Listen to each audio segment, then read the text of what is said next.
Bismillahirrahmanirrahim. Assalamualaikum warahmatullahi wabarakatuh. Alhamdulillahi ala ihsanihi wa syukru lahu ala taufiqihi wa amtinanihi wa asyhadu an la ilaha illallah wahdahu la syarika lahu ta'ziman li sya'nihi wa asyhadu anna Muhammadan abduhu wa rasuluhu da'ila ridwanihi. Allahumma salli alaihi wa ala alihi wa ashabihi wa ikhwani. Hadirin hadirat yang dirahmati oleh Allah Subhanahu wa taala. Kita lanjutkan bahasan kita dari pembacaan matan Al-Aqidah Al-Wasithiyah karangan Syekhul Islam Ibn Taimiyah rahimahullahu taala. Beliau berkata, wa huwa subhanahu, dan sungguhnya dia Allah Subhanahu wa taala qad jama'a fima wasafa wa samma bihi nafsahu bainan nafi wal isbat. Allah telah menggabungkan dalam metode mensifati dirinya dan menamakan dirinya, menggabungkan antara penafian dan penetapan, antara nafyu dan al-isbat. Fala udula li ahli sunnati wal jamaati amma jaa bihil mursalun. Maka ahlu sunnah wal jamaah tidak akan berpaling dari apa yang dibawa oleh para rasul. Fa innahu siratul mustaqim, karena sungguhnya yang dibawa oleh para rasul adalah jalan yang lurus. Siratul ladzina an'ama Allahu alaihim, dan jalannya orang-orang yang telah Allah beri anugerah kepada mereka. Minan nabiyyin was siddiqin was syuhada'i was salihin, yaitu orang-orang yang diberi anugerah oleh Allah kepada mereka dari kalangan para nabi, kalangan siddiqin was syuhada' was salihin. Dalam paragraf ini Syekhul Islam Ibn Taimiyah rahimahullahu taala ingin menjelaskan suatu kaidah yang pernah kita bahas dulu, akan tapi pada malam ini kita perinci sedikit, yaitu kaidah ya Ahlus Sunnah ya. Ahlus Sunnah dalam menetapkan sifat-sifat Allah,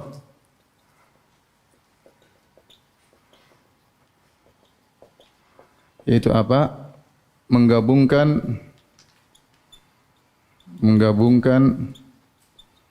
antara an-nafyu itu artinya penafian,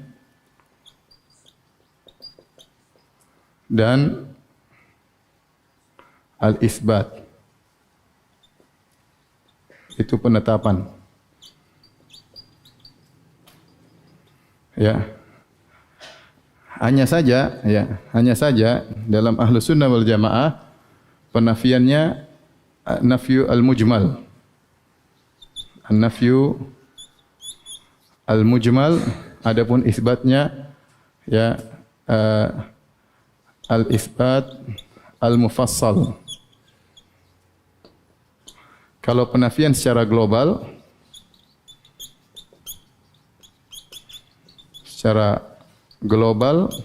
adapun penetapan secara detail.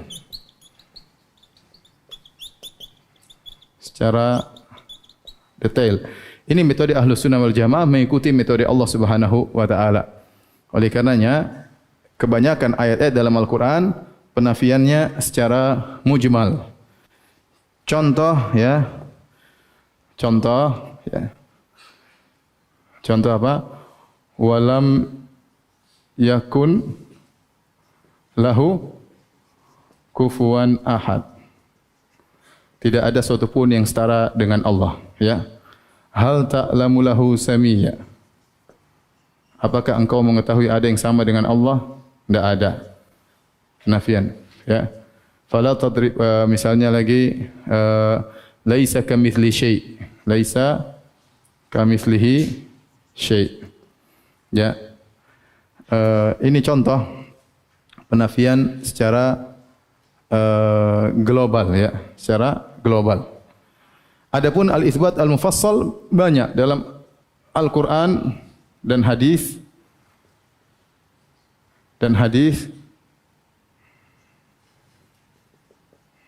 isinya tentang sifat-sifat Allah secara terperinci.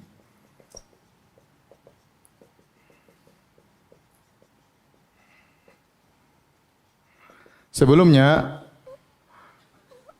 di antara metode Ahlus Sunnah dalam sifat Allah menggabungkan antara nafyu dan isbat. Contoh dalam satu ayat, ya, contohnya dalam satu ayat misalnya laisa kamitslihi syai' wa huwa samiul basir. Perhatikan di sini, maka ini adalah nafi, ya, ini nafi. Ini apa? Isbat, penetapan. Contoh, tidak ada satupun yang serupa dengan Allah dan Dia Maha mendengar lagi Maha melihat, ya. Contoh, ya. Seperti contohnya lagi dalam surat Al-Ikhlas atau dalam ayat kursi, Allahu la ilaha illa huwal hayyul qayyum la ta'khudhuhu sinatu wala naum. Huwal hayyul qayyum la ta'khudhuhu sinatun wala naum. Dialah Allah yang Maha hidup dan Maha mengurus yang lainnya. Itulah penetapan, kan? Penetapan sifat apa? Hidup dan Maha mengurusi yang lainnya. Tidak ditimpa dengan ngantuk maupun apa? Tidur. Ini apa? Penafian. Dan banyak dalam ayat gitu menggabungkan antara penafian dan penetapan. Dan terkadang datang penetapan secara global, adapun isbat secara mufassal, terperinci. Kenapa? Karena semakin banyak yang diisbat, maka semakin sempurna sifat-sifat Allah Subhanahu wa taala. Logika yang sangat sederhana, ya. Kenapa? Karena semakin banyak sifat yang dimiliki oleh Allah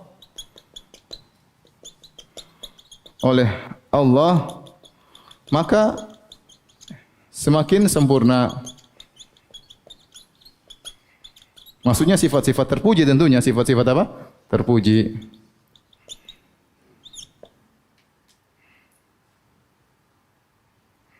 Makanya Ahlus Sunnah mudah sekali menetapkan sifat.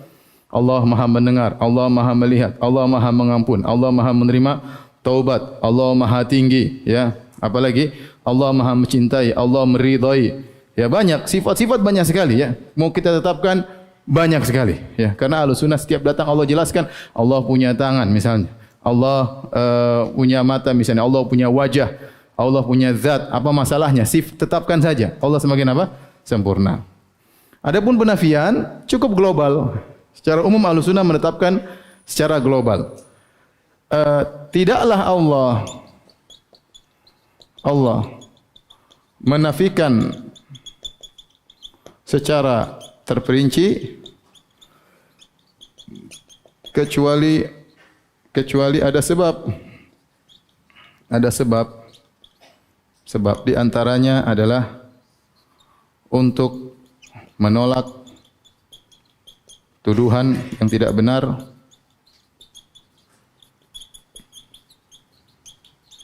yang kedua untuk menolak persangkaan yang salah.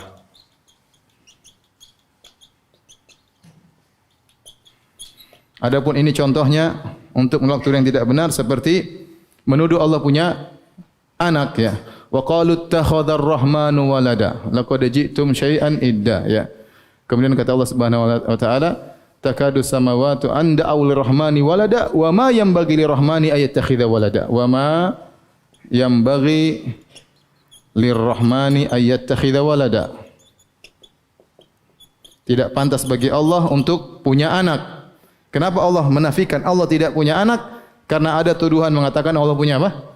Anak. Faham? Seperti lam yalid, sama. Lam yalid. Kenapa? Karena ada tuduhan Allah punya anak. Atau ini berinci. Asalnya Allah menolak menafikan secara apa? Global. Tidak ada yang sama dengan Allah. Tidak ada yang setara dengan Allah. Tidak ada yang serupa dengan Allah. Sudah cukup. Itu penafian global menunjukkan agungnya Allah. Namun terkadang Allah memperinci penafian karena ada tujuan. Seperti contohnya juga untuk menolak persangkaan yang salah. Kata Allah Subhanahu wa taala, "Wa ma khalaqanas samawati wal arda wa ma bainahuma la'ibin." Tidaklah kami menciptakan langit dan bumi dan apa di antara keduanya dengan bermain-main saja. Orang sangka apa Tuhan ciptakan ini? Apa? Main-main, ya. Bikin skenario main-main. Enggak. Allah tidak menciptakan ini ada dengan main-main. Ada hikmahnya yang mungkin kita tahu atau tidak kita ketahui. Ya, karena mungkin saya terbetik dalam benak seorang, ngapain Allah ciptakan iblis? Ngapain Allah ciptakan ini? Jangan-jangan Allah main-main, Allah bantah. Tidak benar. Contoh juga firman Allah Subhanahu wa taala, "Wa laqad khalaqanas samawati wal ardu wa ma bainahuma fi sittati ayyamin wa ma massana min lughub. Kata Allah, sungguh kami telah menciptakan langit dan bumi dan apa yang di antara keduanya dalam waktu 6 hari dan kami tidak ditimpa dengan keletihan. Tambahan, kami tidak ditimpa dengan keletihan, ini kan penafian. Kenapa Allah mengatakan kami tidak ditimpa dengan keletihan? Khawatir orang salah paham. Hari ada 7, Allah ciptakan kok cuma 6 hari. Jangan-jangan hari ke-7 Allah apa? Istirahat. Maka Allah bantah persangkaan yang keliru tersebut. Ya. Dan tujuan dari penafian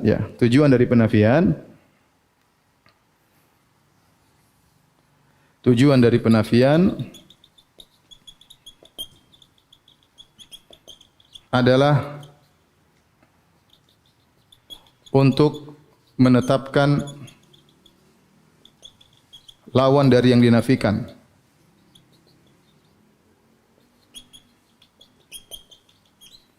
Ya, seperti Allah mengatakan, "Wa ma yadhlimu rabbuka ahadan." Allah tidak mendolimi seorang pun. Maksudnya Allah Maha Adil.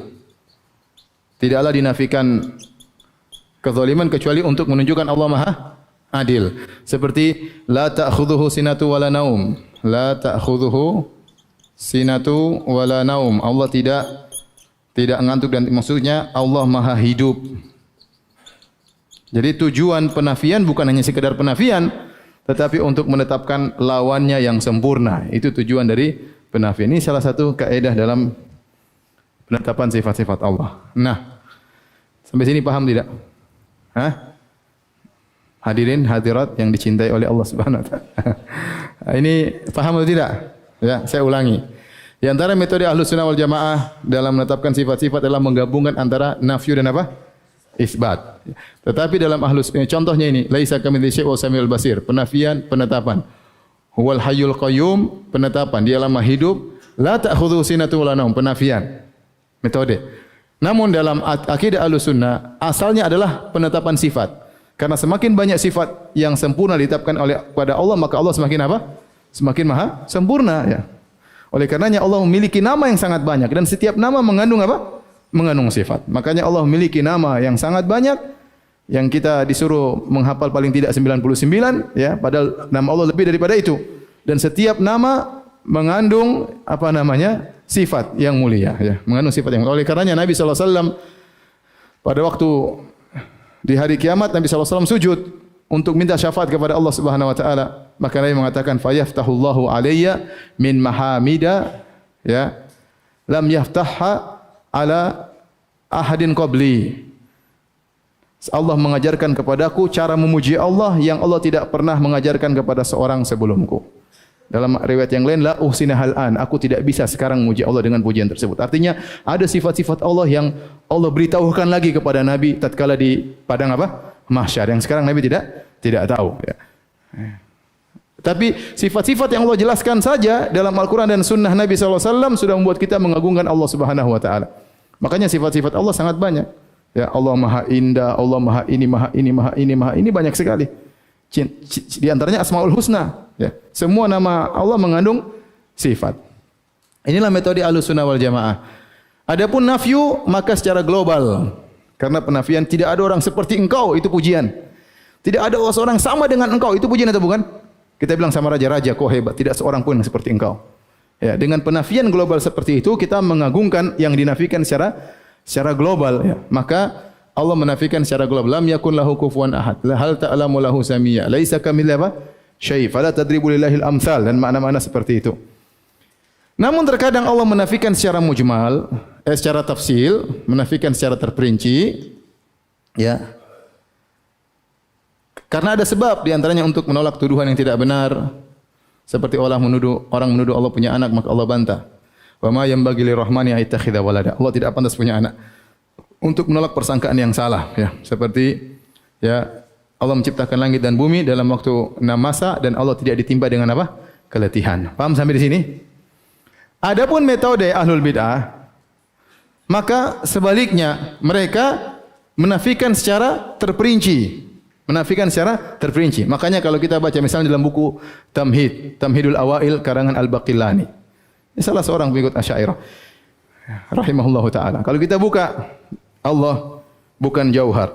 Allah tidak ini, Allah tidak berdaging, Allah tidak bertulang, Allah tidak berdarah. Allah tidak ini, tidak ini, tidak ini, tidak ini, tidak ini, tidak ini, banyak sekali tidak. Allah tidak di atas, Allah tidak di bawah, Allah tidak di kanan, Allah tidak di kiri. Allah tidak berjihad, Allah tidak. Begitu metodenya. Kenapa kalau dia mau isbat, tasbih lagi. Allah Maha mencintai, tasbih. Allah ridho, tasbih. Allah di atas, tasbih. Jadi dia karena takut dengan tasbih, akhirnya sifat Allah diisi dengan penafian secara terperinci yang tidak ada datang dalam Al-Quran dan Sunnah. Paham? Ini disampaikan oleh Ibn Taimiyah rahimahullah ta'ala untuk menjelaskan bahwasanya metode ahlul bid'ah terhadap sifat-sifat Allah bertolak belakang dengan metode Allah Subhanahu wa taala mensifati dirinya. Allah mensifati isbat secara terperinci, penafian secara global. Bukan sebaliknya, penafian dengan apa? Terperinci, adapun penetapan secara global. Dan mereka hanya menafikan 7 sifat yang sebagaimana kita bahas. Selain itu mereka tidak berani. Selain itu mereka tidak berani, kecuali mereka takwil, kecuali mereka takwil. Padahal sifat-sifat Allah sangat apa? Sangat banyak. Paham sampai di sini?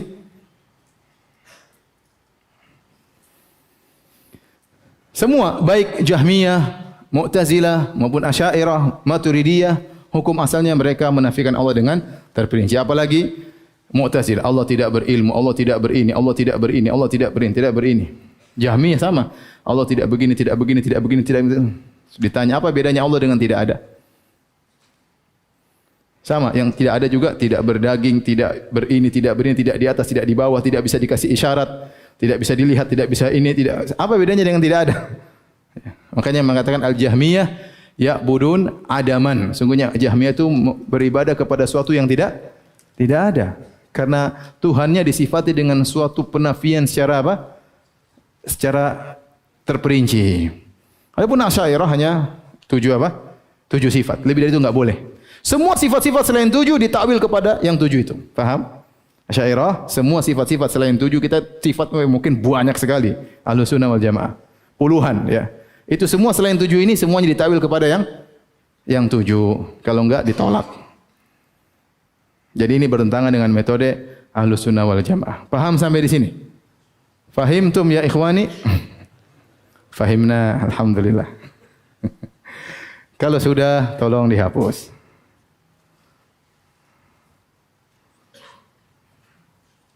Tunggu. Masih ada yang foto. Antum situ aja, enggak apa.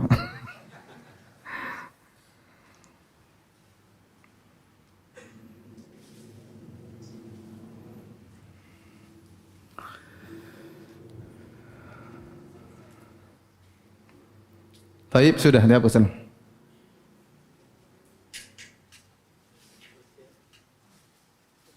Semuanya. Saat judul-judulnya.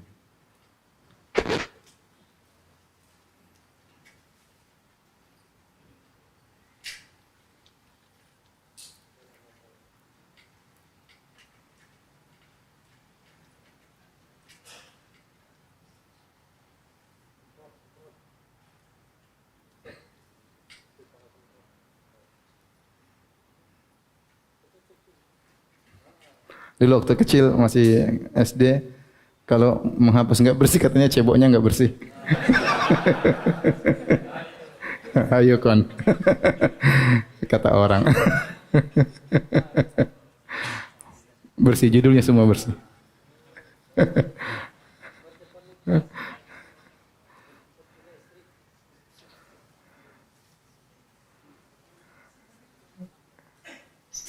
Masya Allah, pandai menghilangkan jejak.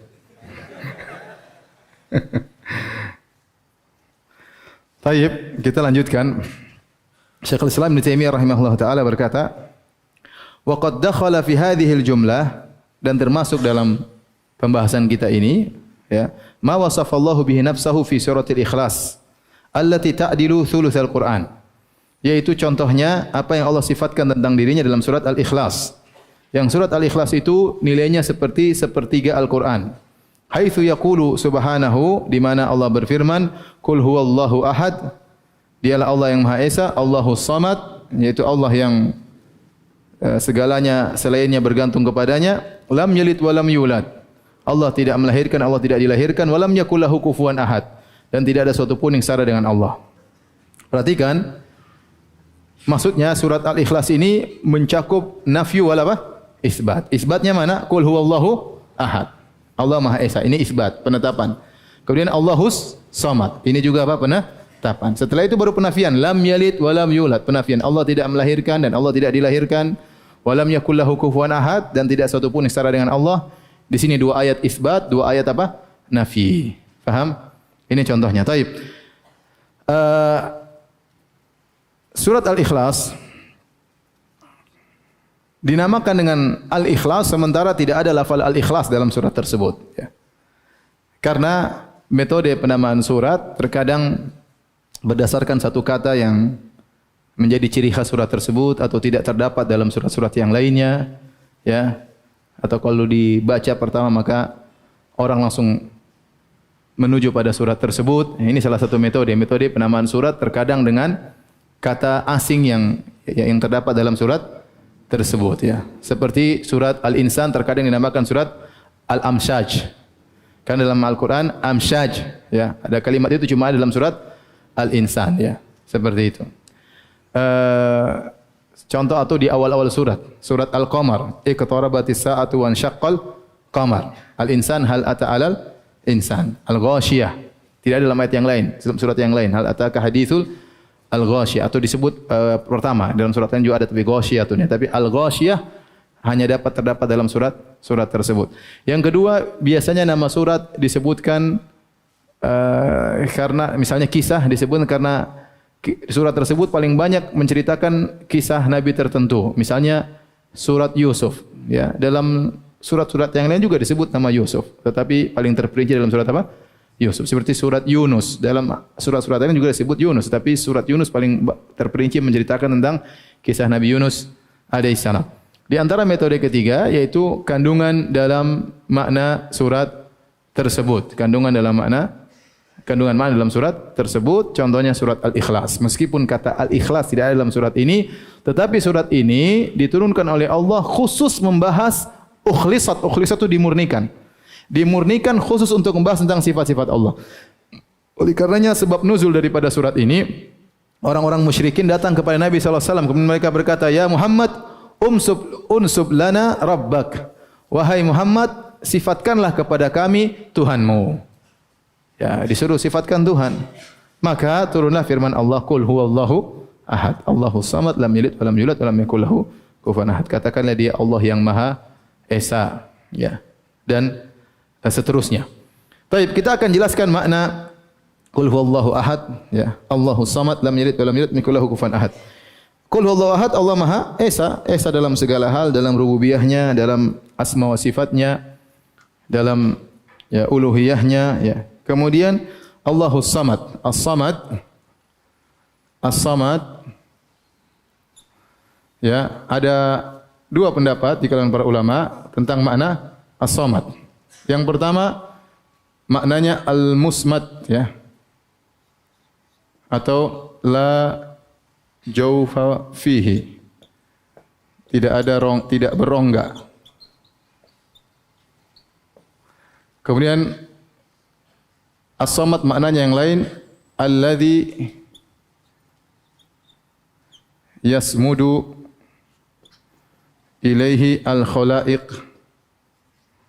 fi qada'i hawaijihim, hajatihim. Yaitu as-samad sini maknanya qasada, itu bermaksud. Sehingga maknanya yaitu yang selainnya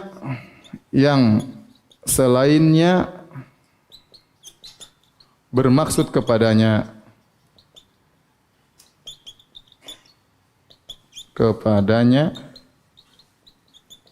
dalam menunaikan kebutuhan mereka.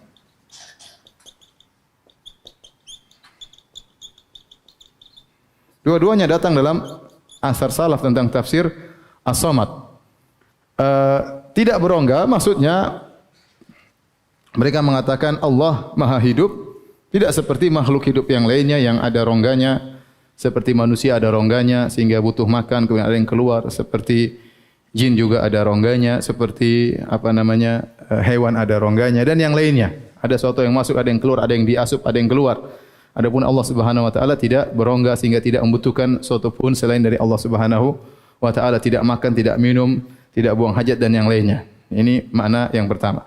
Makna yang kedua, bahwasanya Allah Subhanahu wa taala yaitu yang semua selainnya bermaksud kepadanya tatkala ingin menunaikan hajat mereka, maka tidak ada tempat mereka untuk dituju kecuali siapa? Kecuali Allah, dan dia tidak membutuhkan kepada selainnya. Allah tidak membutuhkan kepada selainnya dan selainnya membutuhkan kepada siapa? Allah Subhanahu wa taala. Makanya ini sebagian ulama mengatakan la jawfa fih ditafsirkan dengan lam yalid walam apa? Yulad. Kalau Allah tidak melahirkan maka tidak berongga, maka tidak akan apa? Melahirkan. Ini perkataan salaf ya. Mereka tafsirkan demikian. Kita tidak usah berpikiran macam-macam ya, tapi intinya zat Allah demikian. Tidak ada apa? Rongganya. Bagaimana tidak bisa kita bayangkan. Ya, kemudian makna yang kedua, bahwasanya Allah tidak membutuhkan kepada yang lainnya dan semua selain Allah membutuhkannya. Benar makhluk, ada sebagian makhluk kita butuh kepada dia. Tetapi sebagian waktu tertentu kita butuh kepada dia. Dan dia pun membutuhkan kepada yang lainnya. Dia pun membutuhkan kepada yang lainnya. Saya bacakan perkataan Ibnu Abbas radhiyallahu ta'ala anhuma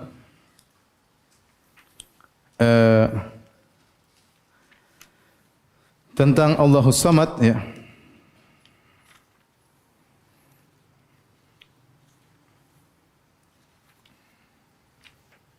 Ibnu Abbas berkata, As-Samad as-sayyid alladhi qad kamula fi su'dadihi. As-Samad adalah pemimpin yang sempurna dalam kepemimpinannya. Was-syarif yang mulia alladhi qad kamula fi syarafihi. Yang maha mulia yang sempurna dalam kemuliaannya. Wal azim alladhi qad kamula fi 'azamatihi, yang maha agung yang sempurna dalam keagungannya.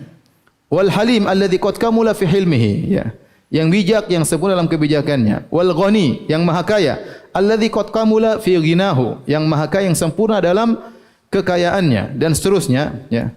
Al jabbar alladhi qad kamula fi jabarutihi, ya. Al jabbar yang maha kuasa yang sempurna dalam kekuasaannya. Wal alim alladzi qad kamula fi ilmihi, dan yang maha berilmu yang sempurna dalam ilmunya. Al hakim alladzi qad kamula fi hikmatihi, yang maha bijak yang sempurna dalam kebijakannya. Wa huwa alladzi qad kamula fi anwa'i syaraf was su'dat, dialah Allah yang sempurna dalam segala kemuliaan dan segala kepemimpinan. Wa huwa Allahu hadhihi sifatuhu la tanbaghi illa lahu, dan inilah sifat Allah yang tidak pantas kecuali hanya kepada Allah. Laisa lahu kuf'un wa laisa kamitslihi syai', tidak ada yang serupa dengannya dan tidak ada yang sama dengannya. Perhatikan di sini tafsir daripada Ibnu Abbas. Ibnu Abbas menafsirkan makna as-samad dengan makna-makna yang ada pada manusia tetapi Allah yang sempurna. Contoh, as-samad adalah pemimpin yang sempurna dalam apa? Kepemimpinannya. Manusia ada yang memimpin enggak? Ada, tapi kepemimpinannya berbeda. Allah Maha sempurna. Asy-syarif yang mulia, yang sempurna dalam kemuliaannya. Manusia ada yang sempurna, ada yang mulia enggak? Ada, tapi tidak sempurna. Allah yang kemuliaannya sempurna. Al-azim yang agung, ya. Tetapi manusia tidak sempurna keagungannya. Yang maha agung adalah siapa? Allah Subhanahu wa taala. Ini dalil ya, dalil bahwasanya Ibnu Abbas memahami ayat-ayat sifat bukan dengan tafwid, bukan dengan saya tidak tahu maknanya, paham? Karena ahlul bidah menuduh salaf mereka mufawwidhah, tidak mengerti tentang lafal-lafal makna apa? Sifat. Dan itu tuduhan yang tidak benar. Buktinya ini ayat sifat. As-Samad ayat sifat atau bukan? Ayat sifat. Ibnu Abbas menafsirkan as-samad maksudnya begini. Bahkan dia bandingkan dengan manusia, tapi ini yang sempurna, manusia tidak sempurna. Maka ini bantahan terhadap orang-orang yang mengatakan ahlu sunnah adalah mufawwidhah, tidak paham maknanya. Kalau lihat ayat sifat seperti XXX itu tidak benar. Yang ini dibawakan kepada tafsiran yang kedua, kalau Allah maha kaya, Allah maha, maka semua membutuhkan kepada Allah Subhanahu wa taala. Maka kalau saya boleh katakan bahwasanya surat Al-Ikhlas adalah surat yang menjelaskan tentang syarat Tuhan yang benar, syarat Tuhan yang benar.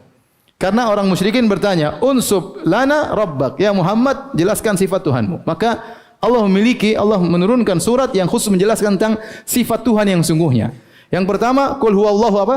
Ahad, Allah Maha Esa. Yang tidak esa berarti bukan Tuhan. Yang tidak esa berarti bukan Tuhan. Saya ketemu dengan seorang Nasrani, masuk Islam. Alhamdulillah. Waktu iktikaf kemarin dia ketemu, dia masuk Islam. Terus dia bilang, Ustaz saya ingin menikah. Kemudian saya serahkan kepada DKM. Akhirnya sekarang sudah menikah. Kenapa kamu belum menikah? Setiap saya mau nikahi akhwat semua takut. Jangan-jangan saya imannya enggak beres. Sekarang dia sudah nikah. Alhamdulillah. Saya bilang, kenapa kamu masuk Islam? Dia bilang, saya masuk Islam karena saya berfikir. Saya kadang ada rapat, ada masalah. Kita berdua, 3 orang. Terkadang kita mengambil keputusan susah ya. Karena kita diskusi. Nah, kalau Tuhan ada lebih dari satu, sementara banyak perkara yang mau diurus, bisa tertunda urusan. Ini mati enggak? Jangan dulu matikan, ribut, mati enggak? Ini dia ngelamar, kasih jadi enggak? Jodoh ramal, jadi jodohkan enggak? Enggak usah jodohkan, enggak ribut kalau Tuhannya. Bagaimana masalah banyak kemudian ada 3 Tuhan harus berdiskusi. Gara-gara itu dia masuk apa? Masuk Islam. Sederhana saja ya. Sederhana. Kalau Tuhan 3, berarti satu memerlukan kepada yang lainnya. Tidak pantas bagaimana Tuhan dia tidak spesial. Ternyata ada yang sama dengan dia. Tidak pantas jadi Tuhan. Kalau ente Tuhan, ente harusnya satunya yang paling hebat. Tidak ada yang sama dengan ente. Faham? Maka ini saya bilang surat Al-Ikhlas adalah surat yang menjelaskan tentang syarat Tuhan. Kalau ada orang ngaku punya Tuhan, suruh ikuti syarat surat apa? Al-Ikhlas. Dia Maha Esa atau tidak? Enggak, ternyata dia bukan Tuhan. Tuhan harus spesial, satu-satunya. Yang kedua, As-Samad. Yang tidak butuh kepada yang lainnya, yang semuanya butuh kepada dia. Coba, apakah ada seperti itu? Tuhan? Ternyata tidak. Ada sebagian Tuhan harus dipahat dulu. Iya tidak? Kalau enggak dipahat, enggak jadi Tuhan ya. Ada Tuhan yang makan, ada Tuhan yang tidur. Bahkan ada Tuhan yang beol. Seperti apa? Sapi. Gimana Tuhan beol? Jadi, enggak pantas. Jadi tidak pantas dengan Tuhan ya. Kemudian ente menuhankan mayat. Mayat bisa apa? Mayat ente tuhankan. Gimana jadi Tuhan? Ente minta-minta sama dia. Dia bisa apa? Ya. Jin, malaikat semua diciptakan. Mereka beranak pinak. Ya. Lam yalid wa lam yulad. Tidak melahirkan dan tidak dilahirkan. Kalau dia melahirkan berarti akan ada yang semisal dengan dia, maka tidak esa lagi, ya tidak. Anak akan mirip dengan apa? Bapaknya. Makanya kata Allah Subhanahu wa taala, "Qul in kana lirrahmani waladun fa ana awwalul abidin." Katakanlah kalau Allah punya anak, saya akan pertama kali sembah itu anak. Ya. Karena konsekuensi dari Tuhan punya anak berarti anaknya semirip-mirip dengan apa? Bapaknya. Suatu hari bertengkar bahaya. Jadi ini syarat Tuhan. Walam yakul lahu kufuwan ahad. Tidak satu pun setara dengan dia. Semua Tuhan yang ada di alam semesta ini tidak bisa memenuhi persyaratan 4 syarat ini kecuali siapa? Allah Subhanahu wa taala. Ya, coba Tuhan 3. Tuhan pencipta, Tuhan perusak, Tuhan pemelihara. Yang satu hanya bisa menciptakan, dia bisa ngerusak. Kalau ngerusak panggil Tuhan yang lain. Yang satu hanya bisa melihara, tidak bisa mencipta, tidak bisa merusak, hanya bisa memelihara. Taib, sekarang ini satu orang. Mau dimatikan atau mau dihidupkan? Yang cipta, saya yang ciptakan. Urusan kalian, matikan, hidupkan, kalian mikir berdua. Tuhan perusak sama Tuhan memelihara. Taib, akhirnya ributlah Tuhan perusak sama Tuhan apa? Memelihara. Yang memelihara mengatakan, tidak, dia harus hidup. Yang perusak mengatakan apa? Dia harus mati. Ya. Yang menang yang mana? Ya, enggak tahu yang mana. Yang kalah itu bukan Tuhan. Tuhan tidak boleh kalah. Kalau Tuhan kalah berarti bukan Tuhan. Tuhan harus multiple function. Kalau dia cuma bisa berfungsi menciptakan, dia bukan apa? Bukan Tuhan. Berarti dia butuh kepada yang lainnya. Dia bukan As-Samad. Paham? Dia bukan As-Samad. Jadi sudah, inilah syarat Tuhan. Qul huwallahu ahad, Allahus samad, lam yalid wa lam yakul lahu kufuwan ahad. Oleh karenanya Nabi SAW mengatakan surat Al-Ikhlas ta'dilu sulusal Quran. Surat Al-Ikhlas itu nilainya seperti sepertiga Al-Quran. Kenapa? Sebenarnya mengatakan karena Al-Quran isinya imma kalau bukan Allah menceritakan tentang sifat-sifatnya, Allah bercerita tentang umat-umat terdahulu atau tentang ahkam, maka Al-Quran bisa dibagi menjadi 3, maka sepertiganya tentang sifat-sifat Allah dan surat Al-Ikhlas murni tentang sifat-sifat apa? Tuhan, maka nilainya sepertiga Al-Quran. Ya. Ini pendapat. Ada yang mengatakan karena Al-Quran itu ada 3 isinya. Isinya adalah tentang akidah, yang kedua tentang hukum-hukum, yang ketiga tentang mau'izah, nasihat-nasihat. Maka ini ayat yang paling super atau surat yang paling super tentang akidah adalah surat apa? Al-Ikhlas. Maka dia sepertiga dari Al-Quran. Ya. Dia sepertiga daripada Al-Quranul Karim. Dan ini juga dalil bahwasanya Al-Quran bertingkat-tingkat kemuliaannya. Sebagian surat lebih afdal daripada surat yang lain. Dan Allah berfirman, "Ma nansakh min ayatin aw nunsiha na'ti bi khairin minha aw mithliha." Ya. Tidaklah kami memansuhkan satu ayat kecuali kami datangkan yang lebih baik atau yang semisalnya. Jadi ayat pun bertingkat-tingkat. Maka nanti kita dapati surat ayat kursi. A'dhamu ayatin fi kitabillah. Ayat yang paling agung dalam Al-Quran ayat apa? Al-Kursi. Karena seluruhnya isinya tentang Allah Subhanahu wa ta'ala. Jadi ada tafadhul, ada perbedaan dalam surat-surat dalam Al-Quran. Tidak sama surat Al-Ikhlas dengan surat Tabbat Yada Abi Lahab wa Tabb. Satu bicara tentang Abu Lahab, satu bicara tentang apa? Allah Subhanahu wa ta'ala. Dan ini Nabi yang mengatakan, surat Al-Ikhlas sepertiga dari Al-Quran. Berarti surat yang lain tidak seperti ini. Paham tidak? Berarti surat lain tidak seperti ini. Dan ini akidah Ahlussunnah wal Jamaah sangat mudah. Al-Quran tidak ada bedanya satu surat dengan yang lainnya ditinjau dari yang berbicara Allah Subhanahu wa taala, maka Al-Quran tidak ada bedanya satu surat dengan surat yang lainnya. Ditinjau dari maknanya dan kandungannya, maka isi Al-Quran berbeda-beda. Ayat tentang sifat lebih afdal, lebih agung daripada ayat tentang hukum. Surat tentang sifat lebih agung daripada surat tentang hukum. Adapun Asy'ariyah mereka tidak bisa mengatakan demikian, karena menurut mereka ini lafal semua bukan dari siapa? Tuhan. Dan kata mereka, ya, satu Al-Quran maknanya satu kesatuan, ya. Sehingga mereka mumet tatkala membahas masalah ini. Baik. Kita lanjutkan.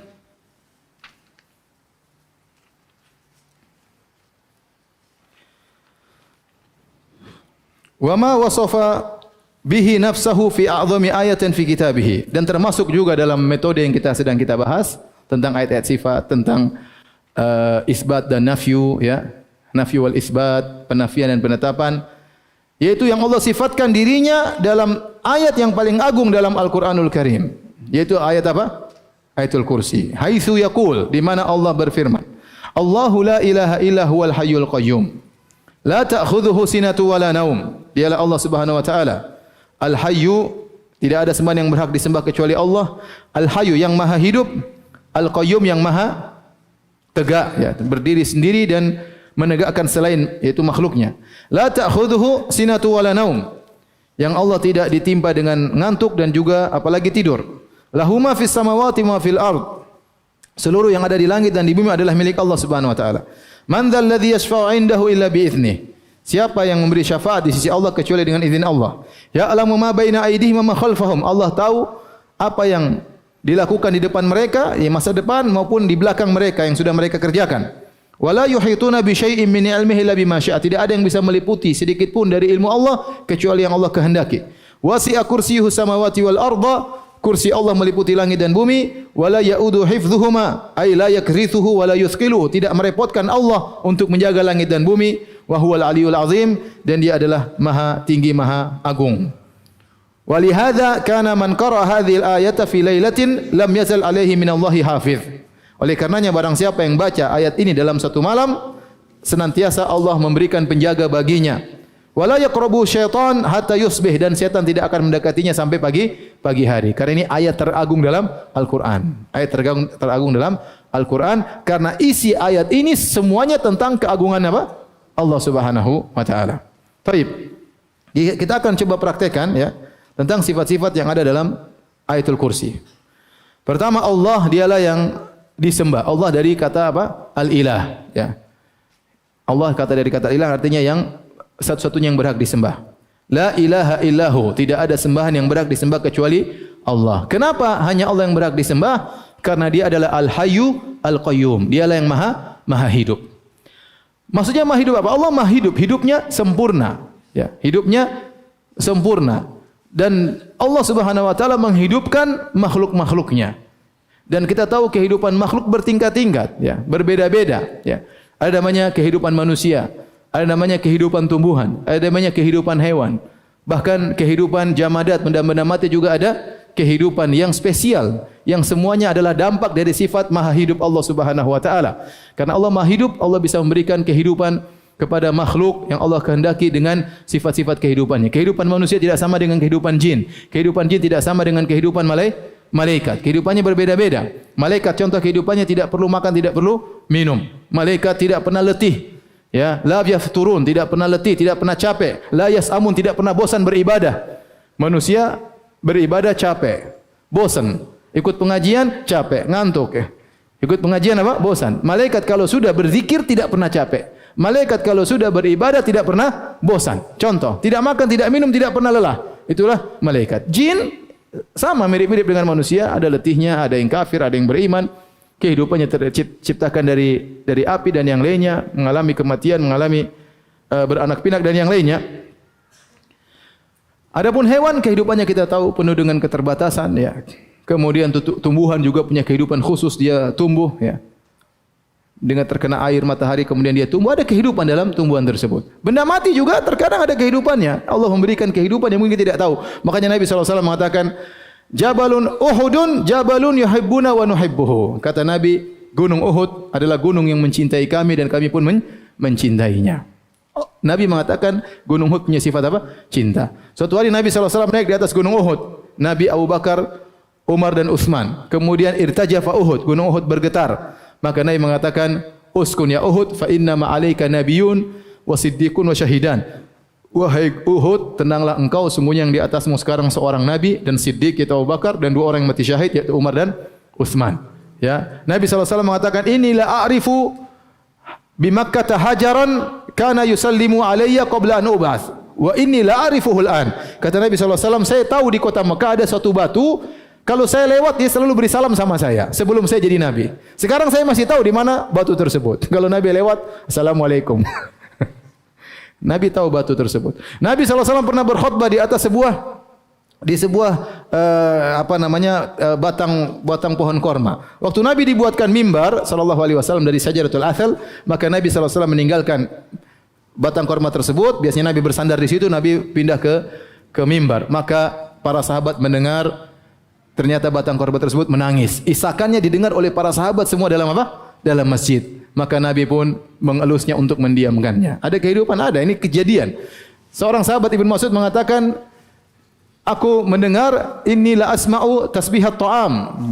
Aku mendengar makanan bertasbih sementara dia sedang dimakan oleh Nabi SAW. Ya. Nabi Musa AS waktu mengejar batu, waktu batu membawa lari bajunya, kata Nabi Musa, ya Hajar, wahai batu, itu bajuku, jangan pergi.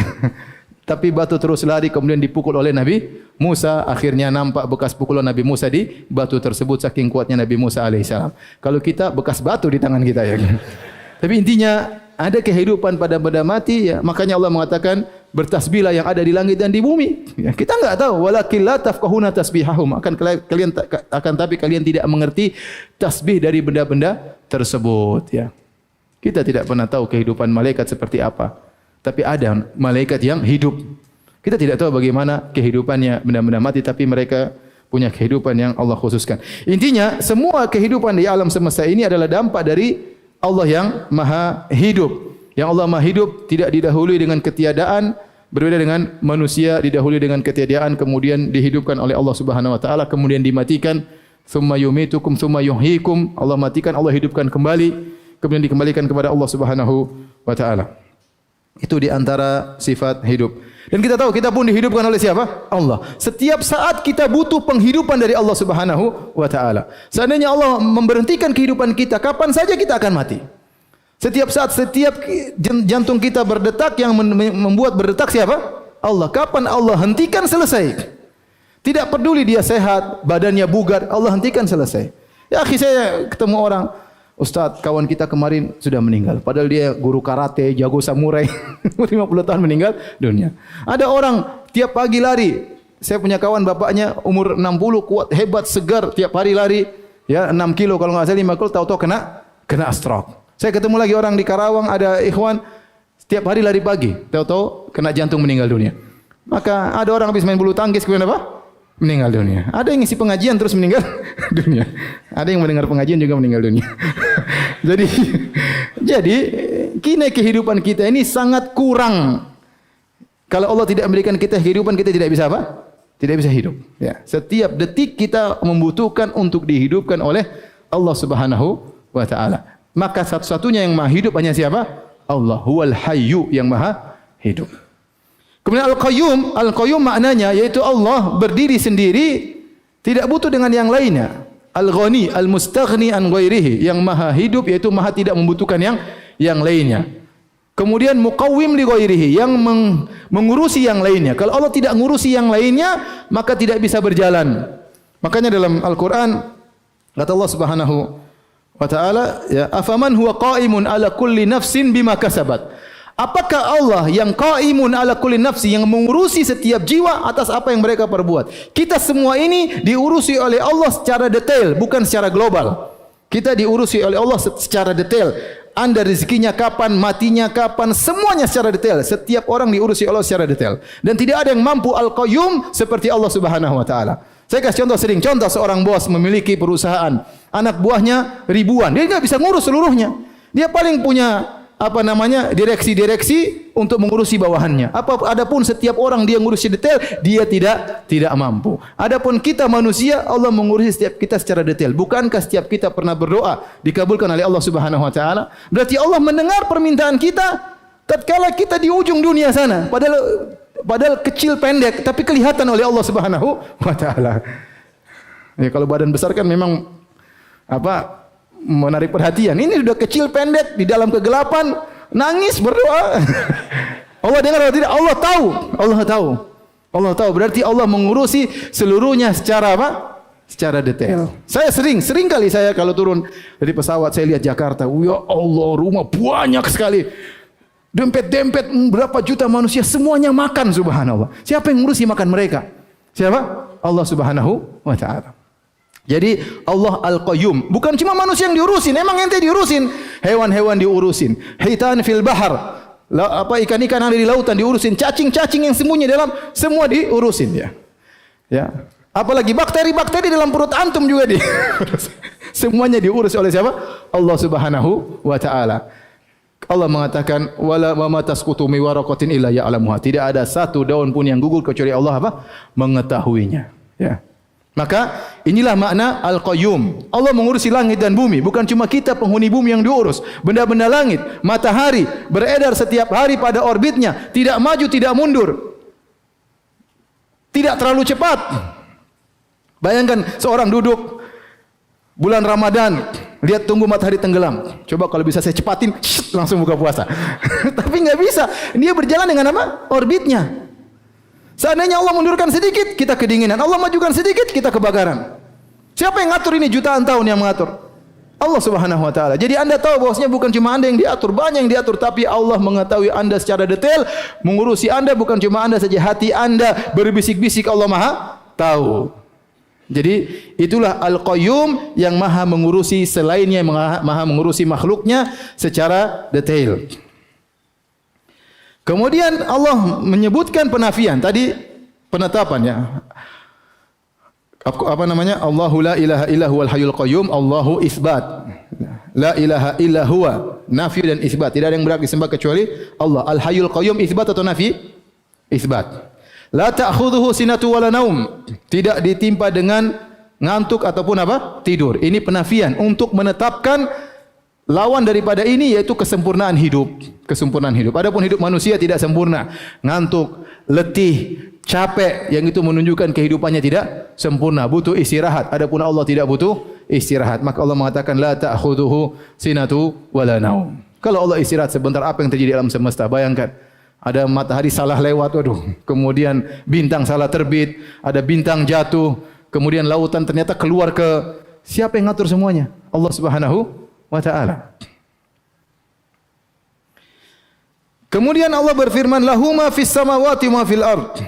Ini membuktikan Allah Maha hidup, Allah Maha memiliki semua yang ada di langit dan bumi adalah milik Allah Subhanahu wa taala. Tidak ada satupun yang keluar dari kemilikan Allah Subhanahu wa taala. Di antara Allah menunjukkan kesempurnaan hidup Allah, itu semua selain Allah milik Allah. Semua selain Allah yang ciptakan siapa? Allah. Di antara kesempurnaan hidupnya Allah, kata Allah, man dzalladzi yashfa'u indahu illa bi'idznih. Siapa yang beri syafaat di sisi Allah kecuali dengan izinnya. Beda dengan manusia. Manusia seorang menteri bisa kasih syafaat tanpa harus minta izin kepada presiden. Ya, seorang pejabat terkadang bisa beri syafaat, memberanikan diri ngomong di hadapan raja, ya, tanpa izin daripada raja. Kenapa bisa demikian? Karena raja butuh dia. Dia tahu raja butuh sama dia. Dia butuh kepada raja, raja butuh kepada dia. Oleh karenanya kehidupan manusia tidak ada yang sempurna, saling membutuhkan satu dengan yang lainnya. Betapa banyak kepala negara yang tunduk kepada bawahannya. Ya, betapa banyak bawahan yang memberi syafaat, memberi rekomendasi tanpa minta izin kepada sang raja. Adapun Allah Subhanahu wa taala tidak butuh dengan itu semua. Allah tidak kasih syafaat kecuali yang minta izin. Bahkan seorang tidak berani ngomong. Kata sebagian ulama, Nabi Muhammad SAW waktu minta syafaat, dia tidak ngomong dulu, dia sujud. Tidak langsung kasih syafaat. Nabi SAW. Yang pintu surga tidak bisa terbuka kecuali Nabi mengetuknya. Waktu Nabi beri syafaat gimana caranya? Nabi sujud terlebih dahulu. Tidak bilang, tenang. Siapa meminta syafaat? Sekalian saya gandeng ke surga. Siapa? Tidak ada. Nabi sujud dulu. Sujud lama. Memuji Allah dengan pujian-pujian yang indah. Yang Allah bukakan pujian tersebut. Baru Allah izinkan, ya Muhammad irfa' ra'sak wasal tu'tah. Maka semuanya kembali kepada Allah. Qul lillahi syafa'atu jami'an. Katakanlah semua syafaat milik siapa? Allah. Kalau Allah tidak izinkan kepada Muhammad sallallahu alaihi wasallam, Muhammad tidak bisa kasih apa? Syafaat. Itu pun tidak sembarang orang. Syaratnya hanya kepada orang-orang yang diridhai oleh Allah Subhanahu wa taala, yaitu orang-orang yang bertauhid kepada Allah. Ini menunjukkan untuk menekankan kehidupan Allah yang sempurna, sehingga tidak ada yang bisa kasih syafaat di sisi Allah karena Allah tidak membutuhkan kepada yang lainnya. Adapun kehidupan manusia tidak sempurna sehingga dia membutuhkan kepada yang lainnya. Oleh karenanya yang pernah membantunya merasa mentang-mentang, bisa kasih rekomendasi, bisa kasih memo, kasih nota dan yang lainnya. Kenapa? Orang ini pernah butuh sama saya. Memang saya butuh sama dia, dia juga butuh sama saya. Maka saya berani ngomong di depan dia. Adapun Allah enggak ada yang berani. Kemudian kata Allah Subhanahu wa taala, ya'lamu ma baina aydihim wa ma khalfahum. Allah bicara tentang sifat ilmu. Di antara kesempurnaan kehidupan Allah, yaitu Allah memiliki ilmu yang maha sempurna. Allah mengetahui masa lalu. Allah mengetahui masa apa? Masa depan. Allah mengetahui tentang apa yang akan terjadi. Allah mengetahui sesuatu yang tidak terjadi. Seandainya terjadi, bagaimana Allah tahu. Sebagaimana ayat yang tadi saya baca dalam salat, ya. Walau asma'ahum, ya. Yatawallaw wa hum muridun. Ya, kalau Allah membuat mereka bisa mendengar, mereka akan tetap berpaling. Jadi intinya ilmu Allah luas. Allah Maha mengetahui segalanya dan ini menunjukkan maha hidup Allah Subhanahu wa taala. Nanti insyaallah kita akan bahas sifat ilmu secara tersendiri. Saya hanya menyampaikan secara global. Kemudian kata Allah Subhanahu wa taala, "Wala yuhituna bi syai'in min ilmihi illa bima syaa'." Tidak ada yang bisa mengetahui sedikit pun dari ilmu Allah kecuali yang Allah kehendaki. Kita ini semuanya bahlul asalnya, ya. Ya, Allah Subhanahu wa taala mengeluarkan kita, ya Allahu akhrajakum min butuni ummahatikum la ta'lamuna syai'an wa ja'alakum as-sam'a wal absara wal afidah la'allakum tashkurun. Kata Allah Subhanahu wa taala, Allah yang mengeluarkan kalian dari perut ibu kalian, kalian tidak mengetahui apa-apa, ya, sama sekali. Kemudian Allah memberikan kalian pendengaran, penglihatan, hati agar kalian bisa menambah ilmu, semoga kalian bersyukur. Maka Allah mengatakan la wala yuhituna bi syai'in min ilmi. Apa artinya? Dan manusia, mereka, malaikat, manusia, jin tidak bisa mengambil ilmu Allah sedikit pun kecuali yang Allah kehendaki. Yaitu ilmu yang kita mendapati semua ini Allah kasih. Sedikit. Wa ma utitu minal ilmi illa qalila. Kalian tidak diberikan ilmu dari Allah kecuali cuma sedikit. Kadang-kadang saya mikir, ya. Orang datang, "Ustaz, ini obat ini, obat ini. Ini obat mata pakai daun ini digerubus sekian-sekian." Dari mana dia tahu coba? Wih, coba-coba daun sembarang dia taruh di matanya. Tapi Allah kasih ilham, entah nenek-nenek moyang kita dulu, sehingga dia tahu obat ini buat mata. Iya tidak? Coba dari sekian daun-daun itu ternyata satu daun yang obat apa? Obat mata. Dulu kira-kira gimana? Coba-coba. Ya, saya rasa tidak. Ya, begitu ada ilham tiba-tiba Allah ajarkan nenek-nenek moyang kita dulu, ini obat buat ini. Oh, ini buat apa? Buat ini. Ini sehingga dikasih ilmu banyak. Orang bisa berbicara, anak-anak lihat anak-anak itu menakjubkan. Dan enggak bisa ngomong tiba-tiba pindah pandai ngomong. Tahu-tahu sudah marah-marah. Masya Allah. Kita enggak pernah ngajar marah-marah, dia sudah marah-marah. Subhanallah. Siapa yang ngajarin? Jadi subhanallah. Kita tidak bisa menguasai ilmu Allah sedikit pun kecuali yang Allah kehendaki, dan Allah berikan kita ilmu yang sangat sedikit. Wa ma utitum minal ilmi illa qalila. Kemudian kata Allah, wasi'a kursiyyu samawati wal ard. Dan kursi Allah meliputi langit dan bumi. Kursi yang benar adalah kursi. Dalam riwayat Ibnu Abbas radhiyallahu anhuma, Ibnu Abbas berkata, al-kursiyyu mawdhi'ul qadamaini lillah. Kursi adalah tempat kedua kaki Allah Subhanahu wa taala. Asar ini diperselisihkan tentang kosihannya, saya belum baca kembali, tapi sebagian ulama mensahihkan asar ini. Adapun yang menafsirkan kursi dengan ilmu atau dengan ars itu tafsiran yang salah. Kenapa? Sebagian ulama mengatakan bahwasanya kursi maksudnya ilmu. Ilmu Allah meliputi langit dan bumi. Salah, karena ilmu Allah meliputi segalanya. Ya. Rabbana wasi'ta kulla syai'in rahmatan wa ilma. Ya Allah, ilmu meliputi segala sesuatu, bukan hanya langit dan bumi. Berarti ayat ini kursi tidak boleh ditafsirkan dengan apa? Ilmu. Dan Allah sudah menyebutkan tentang ilmu sebelumnya. Ini masalah lain. Ya. Dan dalam asar disebutkan bahwasanya kursi dibandingkan langit dan bumi seperti sebuah logam yang diletakkan di padang pasir. Logam itu langit dan bumi, maka kursi itulah padang pasirnya. Kursi dibandingkan dengan ars seperti itu juga. Kalau sebuah logam diletakkan di padang pasir, maka logam itulah kursi Allah, padang pasir adalah ars apa? Allah Subhanahu wa taala. Maka kursi bukan ars. Nanti insyaallah ada penjelasan mungkin di kesempatan yang lain. Kemudian kata Allah Subhanahu wa taala, wala yaudu hifdzuhuma, dan tidak merepotkan Allah untuk mengurusi langit dan bumi, ya. Allah mudah, tidak berat sama sekali untuk mengurusi langit dan bumi. Kita ini jangankan mengurusi langit dan bumi. Ente ngurusi rumah tangga ente satu saja sudah pusing. Itu istri baru satu. Antum bayangkan kalau ente istrinya berapa? 4. Bayangkan. Gimana repot untuk ngurusi istri 4? Repot ya. Belum kalau mereka bertengkar, belum kalau mereka bersatu padu untuk melawan Anda. Makanya berat ya, berat. Berat ya. Jadi tidak mudah mengurusi langit dan bumi. Siapa yang bisa mengurus? Kata Allah, tidak repot bagi Allah untuk mengurusi langit dan bumi dan segala apa? Isinya. Mudah bagi Allah Subhanahu wa taala. Kemudian di akhir ayat, wa huwal aliyul azim. Dialah Allah yang maha tinggi dan maha agung. Subhanallah, saya dengar ceramah seorang ustaz terkenal di YouTube yang menolak Allah di atas. Waktu dia tafsir ayat kursi, dia bilang, wa huwal aliyul azim. Dan dialah maha tinggi. Subhanallah.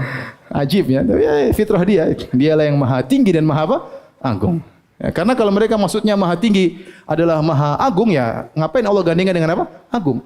Agung beda, tinggi beda, ya enggak? Wa huwal aliyul azim, yaitu Allah yang maha agung dan juga maha apa? Maha tinggi. Secara tidak sengaja dia mengatakan apa? Allah yang maha agung. Itu fitrah manusia. Baik, demikian saja kajian kita. Nanti kita lanjutkan pada pekan depan insyaallah taala. Silakan azan ya. Yang bertanya saya persilakan. Nanti ada hadiah yang bisa jawab pertanyaan. Tapi pertanyaan pertama, siapa yang bisa sebutkan 2 sebab Allah menyebutkan penafian sifat dengan terperinci? Silakan ya. Berdiri ya, antum. Iya, antum jomblo tuh? Iya, ya. Waalaikumsalam warahmatullahi wabarakatuh.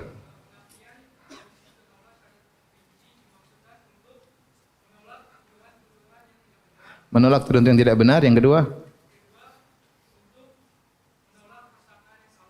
menolak persangkaan yang salah. Masya Allah. Fadal. Silakan.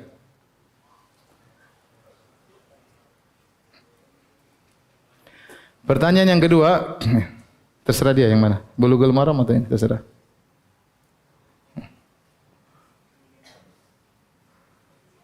Bulughul Maram. Masya Allah. Pertanyaan kedua, siapa yang bisa sebutkan makna Al-Qayyum? Ya, silakan. Berdiri.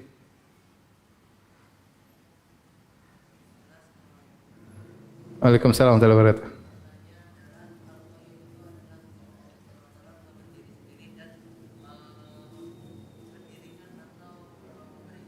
Mengurusi. Masya Allah. Fadhal. Ya. Demikian saja kajian kita ya, karena saya harus ke bandara. Subhanakallah bihamdik, asyhadu an la ilaha illa anta astaghfiruka wa atubu ilaik. Assalamualaikum warahmatullahi wabarakatuh.